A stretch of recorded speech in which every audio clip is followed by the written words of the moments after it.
Hi, everybody. Thanks for being here. I'll start by just talking about how excited I am for the season. We're 3 days into camp. It's been a great 3 days. I think there's so much to be excited about in terms of this season. Obviously, the new faces on the floor.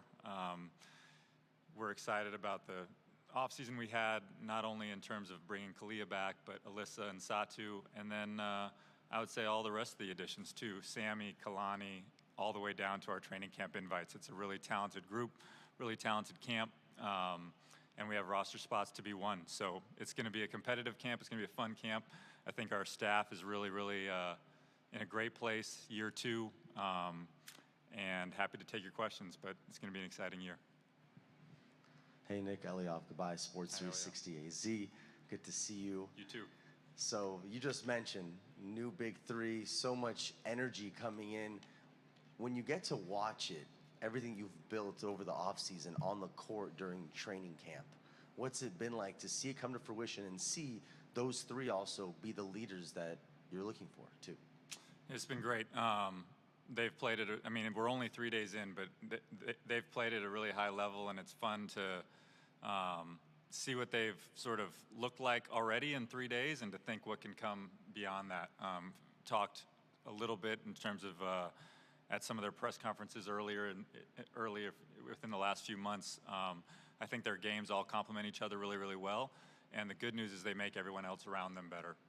So super excited for what I've seen the last few days, and even more excited for, the compounding interest that we hope to come.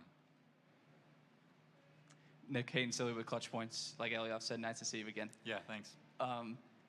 Just curious about when you brought in Alyssa and Satu, and then obviously, Diana retiring, BG going to Atlanta.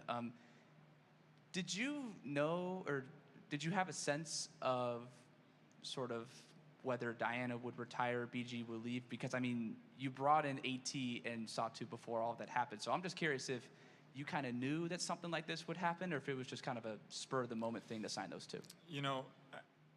I hate to give a vague answer, but it's kind of neither and all of the above. These things don't happen in a vacuum. You also don't have all the information when you go through an off season. Things are changing constantly by the day. So our goal was to set out and make the best team we could with the information we had.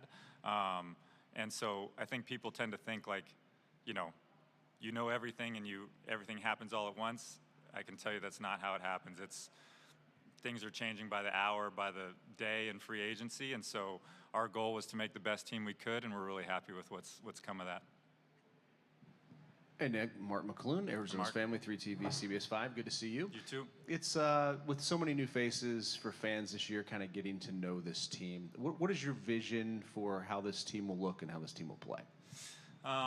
Obviously, you should ask Nate that. It's his call in terms of sort of style of play, but I envision a team that can play really quickly. I envision a team that can shift up, shift down in terms of positional size. I anticipate us to have the ability to be really aggressive defensively and, like I said, get out and run and space the floor. And we've got players who can pass and players who can play make. We put an emphasis on versatility, pass, dribble, shoot ability, and I think we've been able to accomplish that. So I think you'll see a fluid style of play, one that gets up and down the floor, and one that can really share the ball a lot. Dana Scott, Nick, it's good to see you again. You too, Dana. Arizona Republic. Just wondering about how this offseason you brought in some front court players with Thomas, of course, Sabali, and Kalani from Dallas in that deal. How important was it to bring those players in and pretty much kind of replace what obviously Brittany was, but even though she's a generational talent, it's so hard to do that, and having a model similar to what Thomas had in Connecticut with Brina Jones in the middle and having Thomas there in that base defense? Yeah, we're not trying to replicate anything anyone else has done, whether it's here in the past or whether it's things that these other players have seen in other teams. We're trying to be our own version of the Phoenix Mercury. But certainly, I would say Alyssa and Satu both play some of the most valuable positions in this game, and that's, size, strength, and skill. They both have those. And so certainly thrilled to have them and have them playing together. I wouldn't say we're trying to replicate anything. We're just trying to chart our own path. Hey Nick, Brendan Clean, Phoenix New Times. A little bit of a bigger picture question. Kalani's one of the only players in the league under contract next season, and that was a big talking point. You heard a lot from front offices with the uncertainty around the CBA. I'm just curious how you manage that. Obviously, building a roster this season, ideally, you'd probably like to keep a lot of these players around long term, but not knowing whether you for sure can.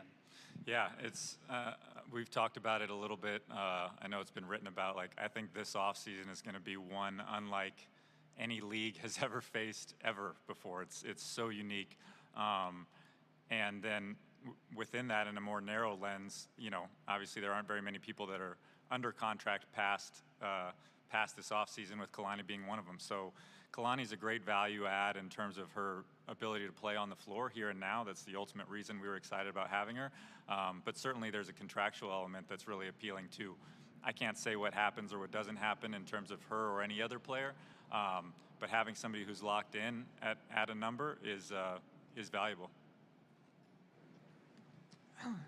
Nick, Jeff Metcalf, right here. Hi, Jeff. Hi. So when the deals were made and you ended up having no picks in the draft, can you just talk about the process of trying to fill out the camp roster, find the kind of players you're looking for to give you the depth you need? Yeah, our scouting department did a fantastic job. Our front office, Fleur McIntyre, Preston Fawcett, Trinity Elliott, Charlie Turner-Thorne, they've done an amazing job kind of preparing for the draft. And even though we had no picks, we treated it just like we would a draft if we had some.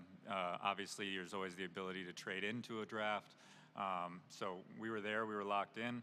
Didn't end up happening, but we got multiple players that we had rated in our top 30 that just happened to go undrafted, and we were able to bring them to camp. So excited about our ability to see those players, and we thought we got some value even though we didn't have any picks. Hey Nick, right here. It's Aya Abdeen for Hi, Ball Aya. is Life. How you doing today? Good, how are you? Doing good. So I have a question about Sammy Whitcomb's championship pedigree. The team has spoken highly about her pedigree, especially she won 2 championships with Seattle. Can you talk about Whitcomb's potential to being a difference maker in Phoenix contention for a championship? Yeah, absolutely. Sammy's been a humongous add for us, and I would say not just on the floor but off the floor. Everything we heard about her leading up to her signing and everything we've seen the past week, the ultimate pro. I mean, she sets the tone from a work ethic perspective. She treats everybody properly, and obviously she's seen what winning takes at the highest level. There's a reason she's still a pro and has had such a long career, and it's the work she puts in off the floor. It's her ability to impact the game during the 40 minutes, and it's the way she treats people. So we're thrilled to have her, and we think that she'll really set a tone from a work ethic perspective and a character perspective. Hey Nick, Stephen Prejean Garner from PHNX Sports. How you doing? Hi, Stephen. Great. Nice to talk with you again. Can you just kind of speak to, as things shift to being more positionless and versatile, how you evaluate talent that will stay aligned with the things that the head coach needs to be as successful as he could be in terms of facilitating a roster? Yeah, I think versatility, and there's certain skill sets like that hopefully any coach can use. This analogy has been used before, but it's our front office's job to go get the ingredients, and then it's a coaching staff's job to cook the meal. And we just try to get them as many good quality ingredients that they can use. And so you mentioned it, versatility. I think there's certain skill sets. I mentioned pass, dribble, shoot. Like if you have players that can do multiple things and impact the game in multiple ways, I think a coaching staff should be able to find those and utilize those better than people that can only do one thing or only impact the game in one way. So, yeah, they'll do a great job finding ways to utilize these players, because I think they're all versatile, and I think they can all play multiple positions and impact the game in multiple ways. Nick, Craig Fouey, ABC 15. Hi, Craig. Good to see you. Hey, when you're putting together this team and so many new faces this year on the roster, where did chemistry fall into your planning and your scouting and bringing people in, and how long do you expect chemistry to take effect here once they get together? Yeah, that obviously takes time, and we'll have a new group, and so we'll have to try to speed that up as best we can. But like I said, we're extremely excited about the additions we've made, and we did as much background research as we could in terms of the quality of character we're bringing in, the types of people we're bringing in. We're very confident in that.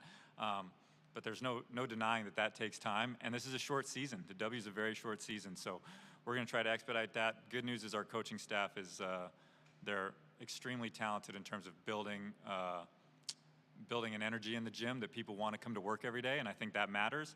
And we're lucky to have an ownership group and a front office staff and a business side that gives us the resources to try to promote some of that with this practice facility, eating meals together, et cetera, et cetera. So we're going to try to speed that up as best we can, but we just got to go through it and build it, and there's no substitute for time either. Hi, Nick. David Veenstra, Desert Wave Media. In terms of Elena Pollo and Merjudon Musa, when will those players report to training camp, and will they factor into the Mercury's roster this season? Yeah, so both are still playing overseas, so impossible to know when they'll be done. So that's a little bit of a day-by-day answer. Obviously, we're excited about the talent of both of them, but we wish them the best in terms of their seasons. They're in the playoffs right now, and they're obviously competing as hard as they can to keep playing. And so I'll have an answer for you once they're done playing. Thank you, guys. Thanks for being here.